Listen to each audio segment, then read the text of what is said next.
చిన్నారి విద్యార్థుల భవిష్యత్తుకు పునాదులు వేయాల్సిన పాఠశాల నేడు శిథిలావస్థకు చేరింది. అక్షరాలు నేర్చుకోవాల్సిన చోట భయం నీడన గడపాల్సిన పరిస్థితి నెలకొంది. అందులోనూ మోడల్ స్కూల్ నెల్లూరు జిల్లా రాపూర్ మండలం ఆకలివలస గ్రామంలోని ప్రాథమిక పాఠశాలలో మొత్తం 60 మంది విద్యార్థులు విద్యనభ్యసిస్తున్నారు. అయితే వారందరికీ కలిపి ఉన్నది కేవలం ఒక్కటే గది. 1వ తరగతి నుంచి 5వ తరగతి వరకు ఉన్న విద్యార్థులందరినీ ఒకే గదిలో కూర్చోబెట్టడంతో అటు ఉపాధ్యాయులకు బోధన కష్టతరంగా మారుతుంది. పైకప్పు పెచ్చులు ఊడి పడుతుండటంతో ఎప్పుడు ఏం జరుగుతోందోనని పిల్లలు వారి తల్లిదండ్రులు భయపడుతున్నారు. చిన్నారి విద్యార్థుల భవిష్యత్తుకు పునాదులు వేయాల్సిన పాఠశాల నేడు శిథిలావస్థకు చేరింది. అక్షరాలు నేర్చుకోవాల్సిన చోట భయం నీడన గడపాల్సిన పరిస్థితి నెలకొంది.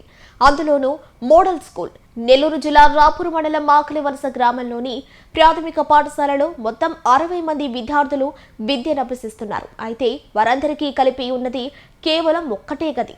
1వ తరగతి నుంచి 5వ తరగతి వరకు ఉన్న విద్యార్థులందరినీ ఒకే గదిలో కూర్చోబెట్టడంతో అటు ఉపాధ్యాయులకు బోధన కష్టతరంగా మారుతుంది. పైకప్పు పెచ్చులు ఊడి పడుతుండటంతో ఎప్పుడు ఏం జరుగుతోందోనని పిల్లలు వారి తల్లిదండ్రులు భయపడుతున్నారు.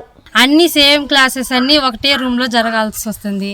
అందువల్ల కొంతమంది పిల్లల మైండ్ సెట్ ఏంటంటే కొంతమందికి వస్తుంది, కొంతమందికి రావట్లేదు.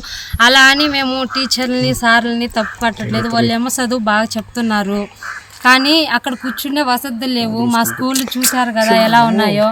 మాకు దయచేసి ఒక మంచి స్కూలు, ఇప్పుడు అన్ని గ్రామాలలో స్కూళ్ళు బాగుంటున్నాయి, కానీ మా గ్రామంలో మటుకు స్కూల్ వసతి బాగుండట్లేదు. వాటర్ ప్రాబ్లం ఉంది, మామూలుగా వాష్రూమ్ ప్రాబ్లమ్స్ ఉన్నాయి, స్కూలు రూమ్లు బాగలేవు. మామూలుగా వర్షాలు వస్తే ఆ చిన్న రూమ్లో కూడా స్కూల్లో పిల్లలు మామూలుగా కూర్చోలేకపోతున్నారు. ఇప్పుడు మామూలుగా కూర్చొని ఆడుకోనట్టుకు కానీ ఇలాంటి స్కూల్ అయిపోయిన టైంలో కానీ ఈ వర్షాల దోడు మామూలుగా అదంతా బుడదైపోతూ ఉంది. స్కూల్కి వెళ్ళాలంటేనే పిల్లలు ఇబ్బంది అయిపోతుంది.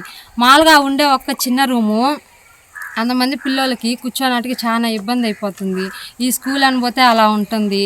దయచేసి మీరే మాకు ఏదో ఒకటి చేయాలని కోరుకుంటున్నాం. సార్ ఇది ఇక్కడైతే స్కూల్ బాగాలేదు సార్, మా పిల్లలు ఇబ్బంది పడుతున్నారు. మాకు దయచేసి కొత్త స్కూల్ కట్టిమని వేడుకుంటున్నాం సార్ ప్రతి ఒక్కరిని. అసలు పిల్లకాయలు చదువుకునే దానికి కూడా ఇబ్బందిగా ఉంది సార్. అసలు 60 మంది పిల్లకాయలు సార్, అసలు ఒక రూమ్లో చదువుకోవాలంటే ఇబ్బందిగా ఉంది సార్. దయచేసి మాకు కొత్త స్కూల్ కట్టిమని ప్రతి ఒక్కరిని వేడుకుంటున్నాం సార్. స్కూల్ బాగలేదు, పిల్లలందరూ ఇబ్బందులు పడుతున్నారు. అందరూ ఒక దగ్గరే చదువుకోవాలంటే పాములు పురుగు పుట్ట జారుతుంది కాబట్టి ఆ పిల్లకాయలు భయపడి వానలలో ఆ పెళ్ళలుగా పడిపోతూ ఉంది. కాబట్టి మంచిది ఒకటి కట్టిమని వేడుకుంటున్నాను సార్.